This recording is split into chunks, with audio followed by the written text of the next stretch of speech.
কাফনের কাপড় পরে মৃত্যুর সাথে অ্যাপয়েন্টমেন্ট নিয়ে রাস্তায় নামবো। জাতির পিতার কন্যা শেখ হাসিনা ক্ষমতায় আছেন, ক্ষমতায় ছিলেন এবং আল্লাহর রহমতে ক্ষমতায় থাকবেন। বাঙালিদের ভাষায় কই বুকে বুকে হেডান দেখাবেন না।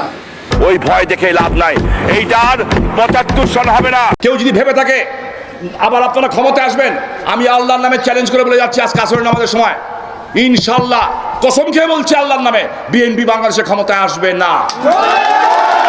বাঘে ধরলে বাঘে ছাড়ে, শেখ হাসিনা ধরলে কিন্তু ছাড়ে না, এটা মাথায় রাখবেন। 7 তারিখের পর থেকে আপনারা দিন গণনা শুরু করেন।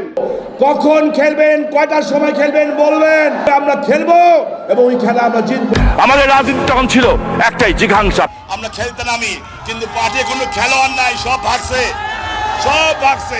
মানুষ হিসাবে আমার ভুল হতেই পারে, রাজনীতি করি, অনেক সময় অনেক কথা বলতে হয়, হয়তো যারা অপোজিশনে তারা কষ্ট পান, আমি তাদের সকলের কাছে ক্ষমা চাচ্ছি হাত জোর করে।